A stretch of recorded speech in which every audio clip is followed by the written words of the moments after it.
It's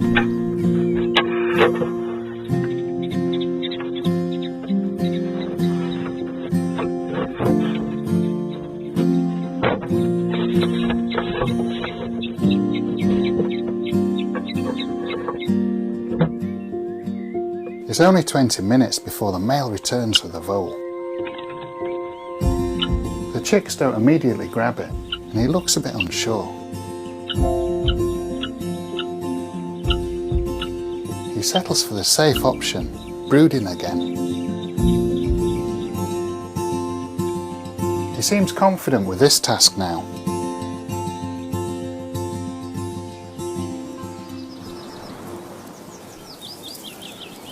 Later, Mr. Kes comes in with a special catch, a lizard. The lizard is thinner and easier to swallow, and the chick guzzles it down whole. This is incredible to watch, and it seems like a light bulb moment for Mr. Kes, and he heads out for more.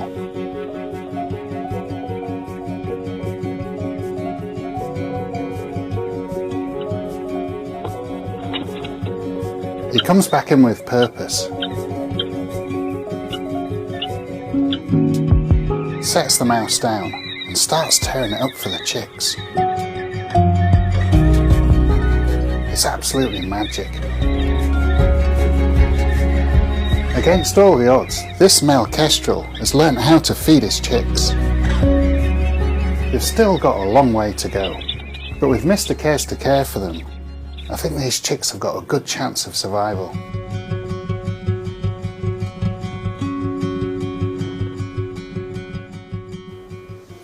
This is the last time I saw Mrs. Kes 3 days ago, and I would normally see her every day, even outside the breeding season. So something must have happened to her, and it just doesn't look like she's going to come back now. This is Mr. Kes, a male kestrel, defying the odds to care for his chicks.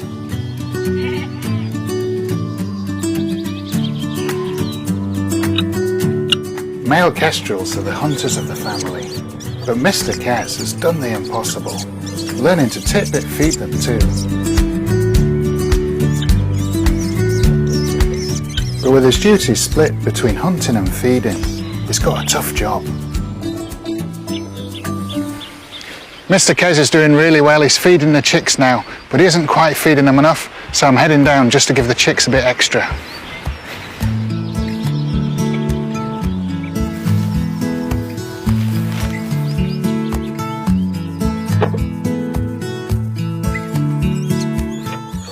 I'm giving him a helping hand, feeding the chicks with a few mice while he's away. This should help take the pressure off and ensure these chicks survive. Meanwhile, the 3 youngest chicks are doing well under my care. I'm feeding them 6 times a day, and they're growing fast. They'll soon be ready to get back to their siblings.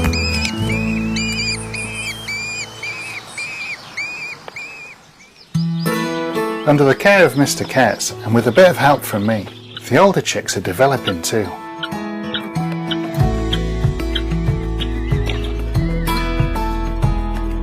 Beneath their fluffy down, their flight feathers are starting to show, and the eldest even flaps its wings for the first time. They're growing in strength, getting steadier on their feet.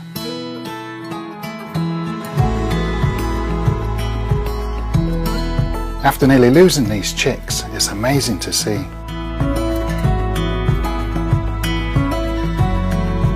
Now it's time for the next step of my plan. Getting this family back together.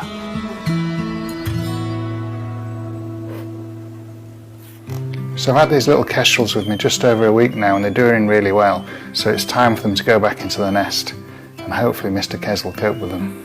But they're just going to have their final feed with me, and it's incredible how they've grown. Look at them.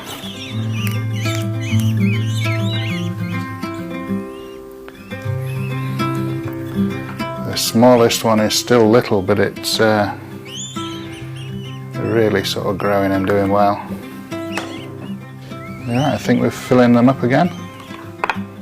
So So I've been feeding these kestrels about 6 or 7 times a day, and that's them now full again for another feed. So I keep my contact to a minimum with the kestrels, so I don't want them getting too used to me.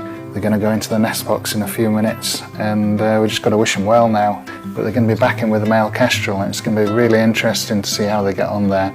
They've got the competition of the bigger chicks in the nest, and we've just got to hope they all do well, all 6 chicks.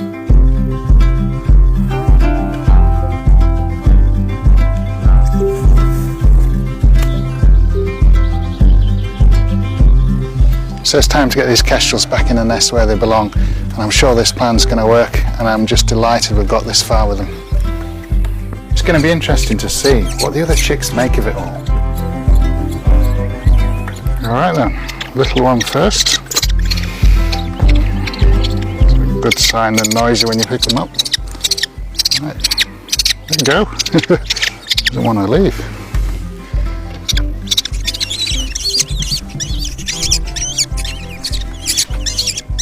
There we go, that's one. There we go.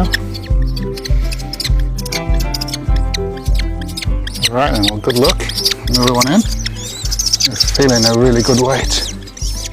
And nice and chatty, which is a good sign. There we go, there's the last one. Alright then, we've just got to wish these little guys luck. But I'm sure the plan's going to work with Mr. Kez in charge. There we go, last one in. Alright, last thing to do is just to pop a few mice in the entrance. So Mr. Kez has got a bit of extra food. Alright, we're going to leave them to it.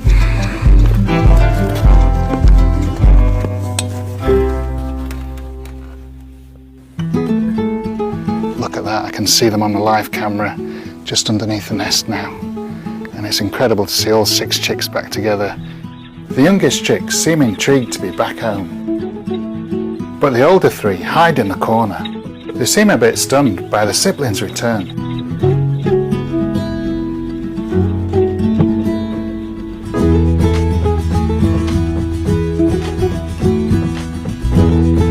It's not long before they all settle down together. But there's still an important reunion ahead.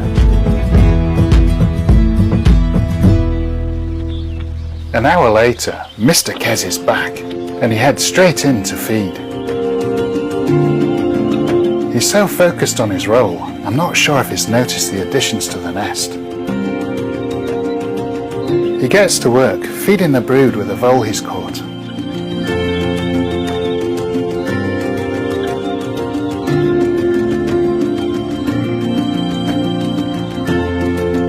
Mr. Kez is taking it all in his stride. And it's just incredible to have all these chicks back together.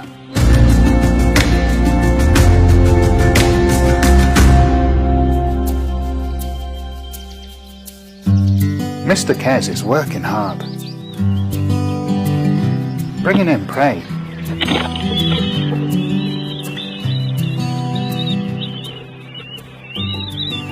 and tit-bit feeding them too, ensuring each chick gets their share.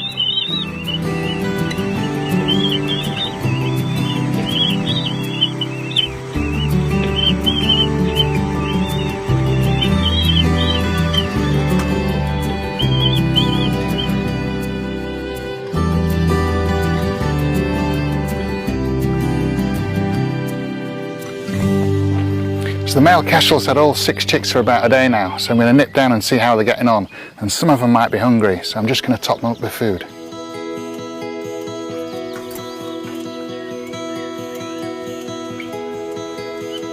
Right, so I've just opened up the back of the nest box and they're all looking remarkably well.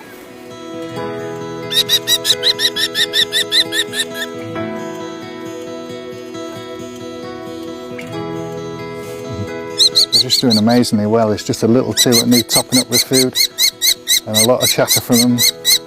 When Mrs. Kez first disappeared, I was really unsure about the future of these young birds here, but I know now they're going to be brought up as wild kestrels. This is turning into a real success story, but I'm leaving nothing to chance. With my cameras in the nest box, I keep a close eye on their progress. They can now feed themselves. They're becoming more inquisitive. And they're growing fast. They nearly fill the nest as they spread out to sleep.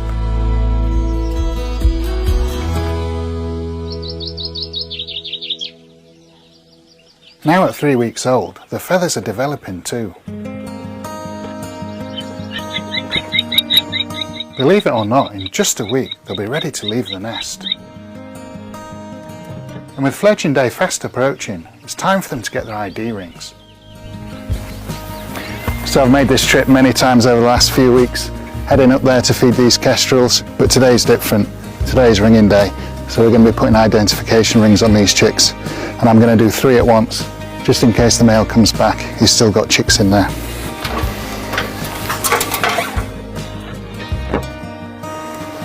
Right, so look at these kestrel chicks. There's the little one.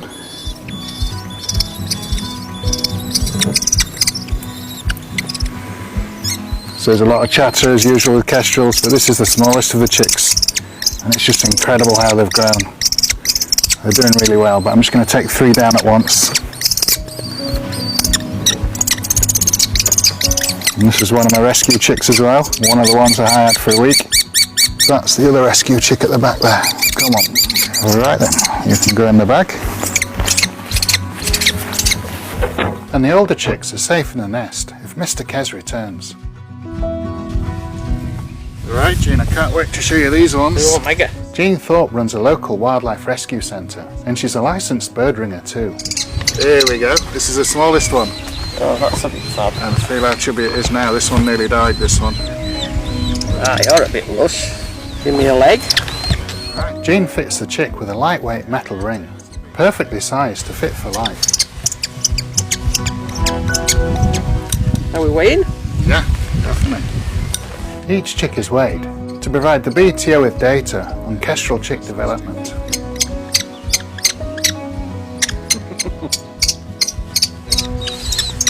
So this is the next